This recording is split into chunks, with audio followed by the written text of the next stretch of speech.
Welcome to Harlem Radio 115, where we elevate the people, where we elevate the spaces, where we elevate everybody in the community. Who we have here is, I'm just let you introduce yourself. Nkumu Katalay.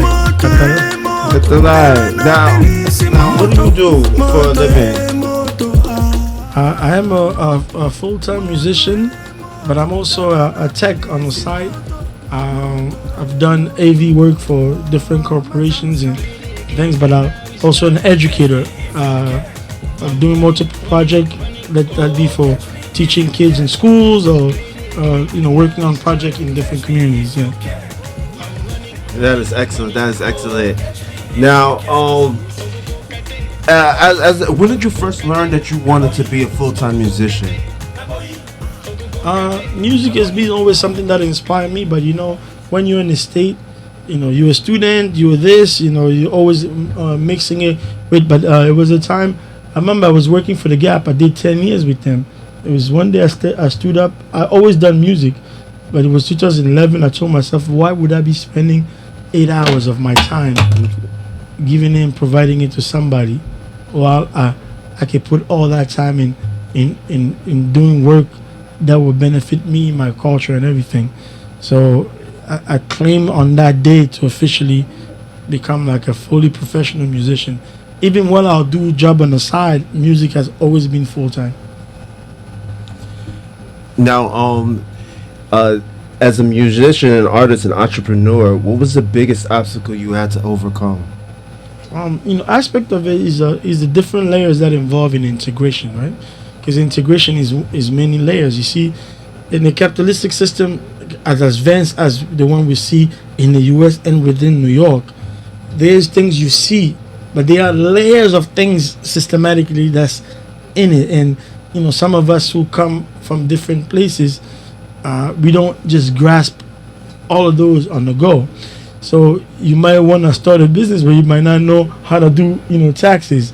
You have to learn these things. You might start a business, but have to learn how to make report. Have to know, you gotta get lawyers involved. There's all those many layers of things that we learn along the way, of course.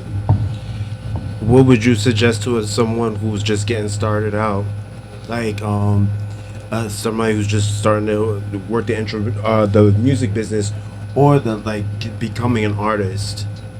I mean, the business part of music comes later on, because these are things you learn along the way. Because the art, paradoxically, you have to really love it. You have to love it, nurture the love for it, and then really nurture the love of the culture that you represent, and then through that find your vision. If you can't find it on your own, which doesn't come to everyone, allow yourself to be mentor. See in your favorite teacher some of the counsels that he provides for you, if he can direct you in some of the way to see life in multiple ways, or within the leadership in your community. If you don't have, create a mentor, because we need mentorship. We need people who are 2 steps ahead. Create them by meaning, if you don't have the craft, by learning craft, go read people who've done the craft. But through books, create vicariously multiple mentor.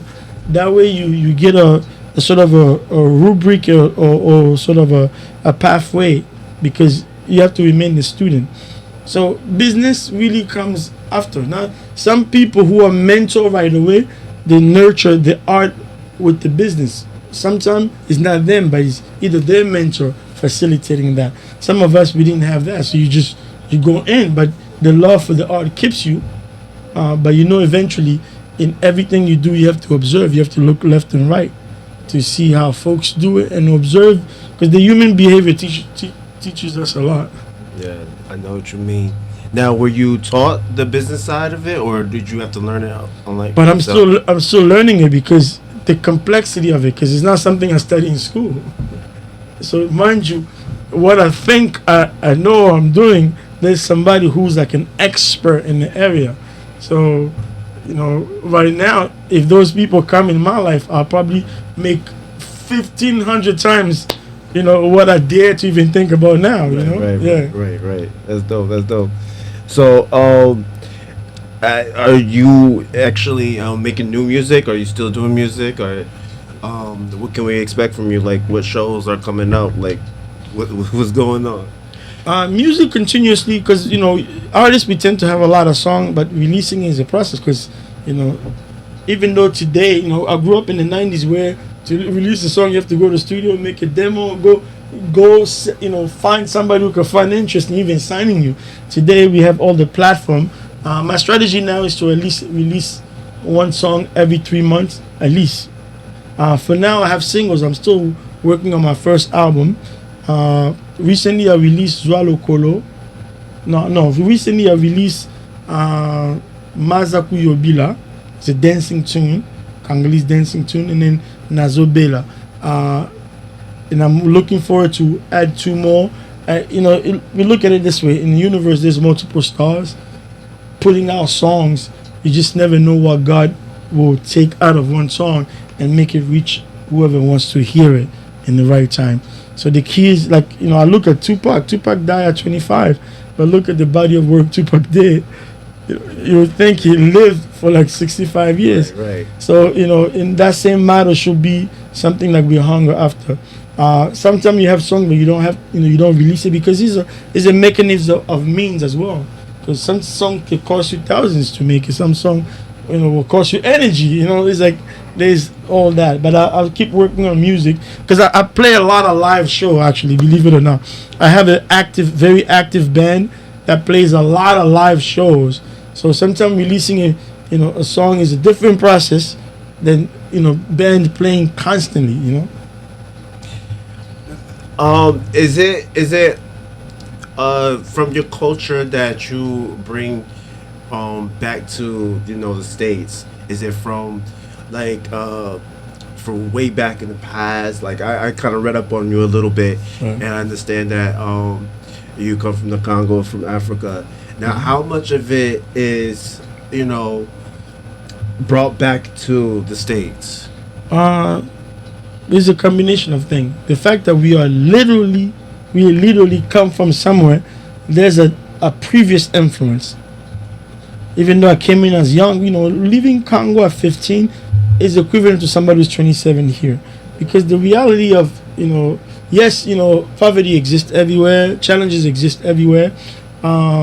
To raise where everybody's left to themselves. Even our brothers here, they are left to themselves. You see, sometimes the result could be going left or going right. It just, and in the Congo side, just like anybody who's left themselves, they have to grow very fast. So coming here at 15, and I can see even in high school, kids were talking about sneakers. I wasn't interested. You know what I mean? So it's like that mindset, to focus on what is important right away was crucial for me. But in other area, but I still brought, keeping alive what I came in with also kept me safe. I came in the '90s where it was a style to get involved in different gangs. The reason I wasn't interested is because of family value. You know what I mean? It's like, I'm not here to watch your building or to talk about sneakers. Even though it's fine, to know that the 15s are the 11s, or back then it was not the 11. This is towards the end of career of Michael Jordan anyway, like 96, 97. Yeah. But you get involved in these debate just because you are young like them, but it bores you very fast because you have different mindset that is coming in the clash. But the American culture, believe it or not, like the hip hop, the black culture is one of the most distributed and powerful culture. Like I was a hip hop dancer back home, so I threw my pants down before getting here. So even when I came here, my pants would be a little down, but I had to readjust very fast because I was like, I'm where people are throwing the pants down. Why would I have to continue? You know what I mean? I started to wear normal Versace pants. You know what I mean? Yeah. Things like that. It's a give and take. Oh, that's dope.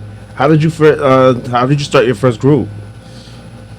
I come from a culture where bands are like widespread, just like it was in the 70s in America. The idea it went into boys band, boys groups. Band died out a little, it became boys groups here, but the band's idea stayed very, very prevalent in Congo. Like, it's normal for us, for people to gather and start singing together. Like, I was part of different traditional groups back home, and coming here, if I'm not playing in that traditional group, I'm like an honorable member, somebody who comes to the rehearsals to support them, morally, like knowing the repertoire, things like that. So it's part of the culture. Like, I'll play in this band, but I go support this band. It's part of us.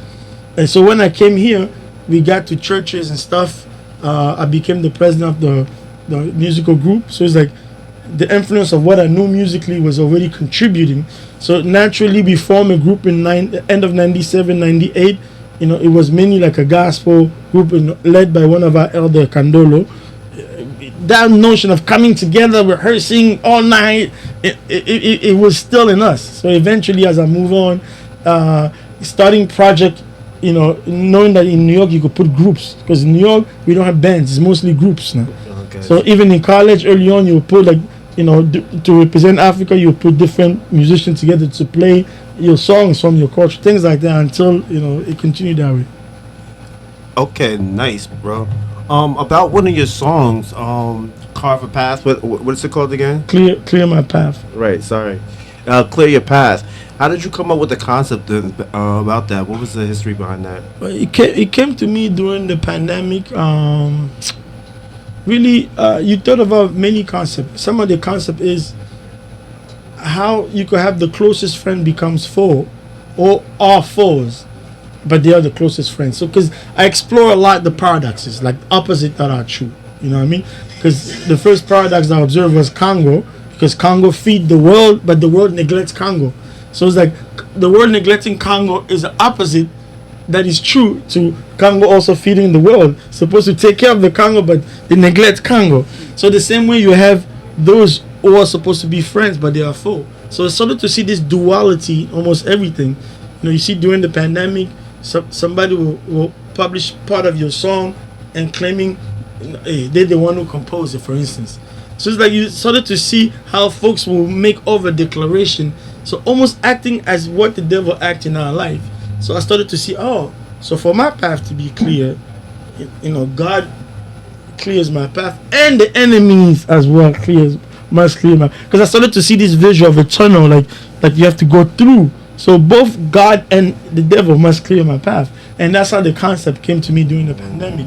And I started to just, I'm determined to stay forward. I will go forward, nothing shall stop me. Like the concept came then, and go ahead, clear my path. It built from that. You know what I mean? That is amazing. That is definitely amazing. So, what made you decide to go solo? It was something that you wanted to experience, and what was the difference between the going solo and being in the group? The nature of New York, because like I said, here you have boys band, but in the 80s got boys band. Entering in 90s, you have the 112 of this word. You have the what is that? The Tongue People song. What's his name? Cisco. Okay, yeah. But if you even notice, they will sing, but there's always like one person is really like, main, right? So as he evolved, you started to, you had the Michael Jackson of this world, even though he's a solo artist, and many people started to go that route. So it seemed like the natural way, because in New York you don't have bands, you have groups. That means you put together folks who are going for the highest bid. They're almost like prostitutes. That's the nature of the city, because everybody's trying to survive, so everybody's going for the highest bid. So because vision, you gotta think about it. The only person available out of this concept of putting different people together is yourself. You know what I mean? So I can put various groups together, because it's not just for the highest bid, but sometimes you want to schedule a drummer. He looks in a gig that will pay them better. It is not available on that day. So you have to know, in New York, you have to book people. So you don't have this same notions of band. Is mainly groups. So you know the only artist available in every project you work on, like who's fully available, who's fully invested, is you yourself. So somewhere, and you study also. Great, you see how their marketing scheme works. Make sure Papa Wemba, the artist that I cited earlier, he has a band called Viva la Musica, but people don't know Viva la Musica. They know Papa Wemba. So the branding approach was to push Viva la Papa Wemba name, even though the band is existing. So the same way Nkumu Katalay, because Nkumu Katalay is what the spirit recognized. Bands, I go Kinshasa, they had a different, those are guys, some of them we played together for 10 years, but still, some are now doing jazz project, they're traveling, they're not available. I still, Nkumu Katalay is still available, playing with others, you know what I mean? But I tend to choose people that we can at least somewhere be together for a few years, because music sometimes needs marinating. But it's still groups. It's not really a band. Because my band is a band and a project. Project because it works on different educational elements to the community. By band because you can assemble this group that can interpret your music. So is it like the difference between having somebody like right by your side when you need them, and then you're able to do your own thing, or yeah, you find we look for people who we could have like the 1-2 Kobe and Shaq punch, 1-2-3.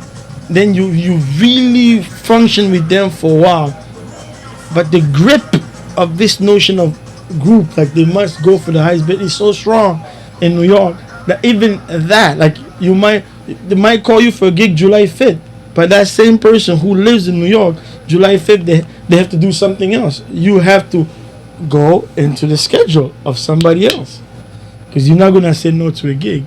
Yeah, I feel you. There's that. So, are you working with any artists now? Like, are you managing? Are you producing any artists now? Well, producing is an overstatement. For now, what we do, like in Congo, I try to push young artists. Those that I recruit as part of my band or dance group, those that are part of like my dancing crew. Like some of them, I recruited them since they were 19. Now they are grown women that they've got trained, through your, platforms. You know what I mean? Things like that. And it becomes more now of a collaborative effort in a sense. But you advise a lot of young folks like yourself, those who call, who want an advice, those who want to understand how to navigate, in Congo, everywhere. Now that we have the organization Congo Youth Coalition, is also another platform for us to recruit different young people who need sort of path setting in different ways. Nice. So, I'm going back into a little bit about your background. I understand that you was involved in healing music back in Africa. Are you able to like input music inside like the healing type of energy in your music today? My music, while the focus is on Congo, it was really focused on putting a positive spin to the Congo narrative, which was negated by how social scientists were noting on the Congo because of the conflict, armed conflict in Congo. It was always, the rape capital of the world, Congo, all these negative things. My music became very focused on putting the positive narrative of Congo in front of us, and why not also the positive thinking to the individual that we are, to see life. So I focus a lot on songs, that instill courage, positivity, and Congo in the good light, things like that. Nice. Yeah. Nice. So, as the show talks about elevating the community, what is your best advice about elevating the community? What would you, even in your music, what would be the best way for you as giving advice for anybody who's listening to elevate the community? We just know like one finger cannot make a punch. It takes multiple fingers to come together. And mind you, a punch is the most accessible element of force that we have available for us. Beside a kick or whatever. Right. To say, it's hard to hold a punch with one finger. So it's like, Right. it's always this ensemble. Like, let's learn to work together, one way or another. We are extremely talented. I pray that we recognize our vision and our mission, and then see how our mission function in cohesion with one another. That one I'm speaking that first to my community. Black people everywhere. You find us. Whether you are African, you are African American. Find a way to be that punch. Assembling those fingers together to create, the strongest accessible, utilizable, power like a punch. And in African term, they say one finger also doesn't wash your face. You need so it really comes down to knowing our vision and knowing how we could benefit our community working together and stuff. Nice. When is your next show coming out? I'm actually doing a lot of dance program with different parks, like Morningside Parks, bringing me together to bring Afro-Congolese dance for Juneteenth, June 19th at Morningside Park, which is just behind here. I believe I'll be teaching a class there from 7 to 8. And New York Kids Festival is bringing me on multiple different parks that they're doing. Instead of playing a live concert, I'm going to be actually teaching dance program for all the children. So we're doing one in Marcus Garvey, I believe, on the 13th of June. And then there's one on Morningside on 14th of June. And there's one on the 15th of June, which is a Sunday, at the park near Broadhurst. That park there, Jackson something Park, on 145th. So yeah, Jack Robinson Park. So it's like these are the different ways to reach our community through the arts, like the movement and things like that. I'll be teaching. I'll bring a drummer along with me. Get kids involved, because I've been teaching in schools for a long time, for 16 years. This is early childhood education is something that I spend a lot of time on, and moments like that is very, very cherishing. So there's those sort of things, and possibly I might also do a Father's Day for June 21st. I'm waiting for 120th here. It's called, the initiative is called 120th MMM Marcus Meet Malcolm, but they have not yet officially announced. But we do it annually. But we have not yet settled on the day. But I know possibly if it's not the 15th in the evening, it will be the 21st. On June 28th, the Congo flag raising is happening 12 p.m. With New York Mayor. It will take place at Bowling Green from 12 p.m. And that same night, we might organize a Congolese Independence Gala. And the 29th, I'll be in Brooklyn for like a block sort of performance with various initiatives. I don't know what they're naming that initiative, but we're still in talks. It'll happen somewhere in Bed-Stuy. There'll be 3 artists that they're inviting for that Sunday 29, like from 8 to 10. It'll be around Bed-Stuy. Once we get it all clear, because we're trying to make sure the Congo Gala is not taking place the same day to have a conflict of interest, so we can clarify. And on July 5th, I'll be playing a acoustic garden in Brooklyn. There's a happy hours 4 to 7, and the concert starts 7 p.m. Those are some of the dates I have. Some of them are traveling away and stuff like that. I'm looking forward to all of them. Mm-hmm. Nice. One more question. Which artist would you like to collaborate with? The most of all. Wow. Like just giving because I listen to pop music randomly, so I don't really have a good grip. Sometimes I see them randomly, so I don't really recognize a lot of pop artists. Like I'll know, oh, that's Justin Bieber or that's Beyonce, but I listen to these things randomly. But if I have to ever collaborate, there's a Colombian artist. That guy, I think he has no bad song. His name is Andre Cepeda. I don't think that guy has any bad song. It's like I listen to him a lot. His name is Andre Cepeda. Like he's a maestro, maestro. Like vocally he's very very efficient. The rest would be like to collaborate with, like maybe Pedrito Martinez, the Cuban guy, an amazing percussionist and vocalist. Oh man, Pedrito Martinez. Watching these guys, back in early 2000 changed my musical life. Like Cuban artists are like out of this world. And then you have some of the gospel churches of America. I don't know if Brother Ezekiel Walker still do people like that you grew up listening to them Danny McClachlan, all those different random names but as far as today I'm eager to collaborate with some of the youth who are coming out of Congo as well.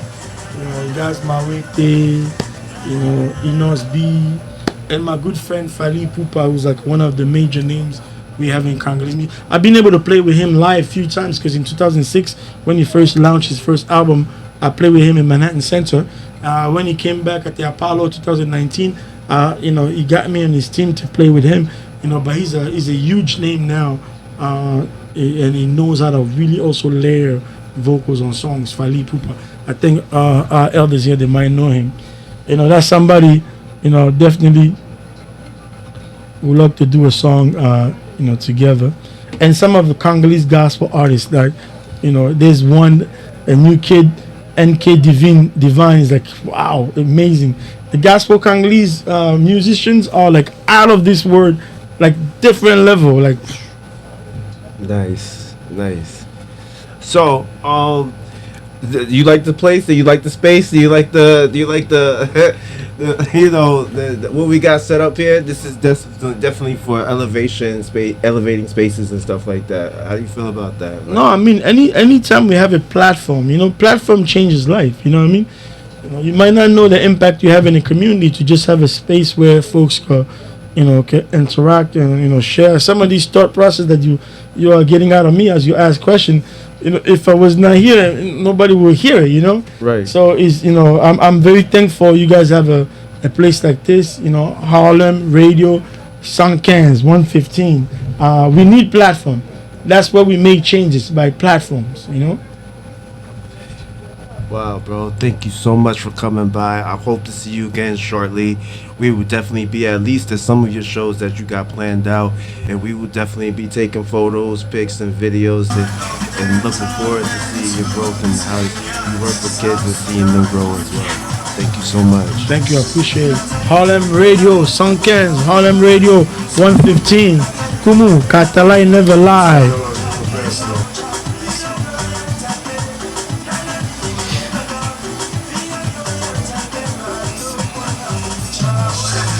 Bye.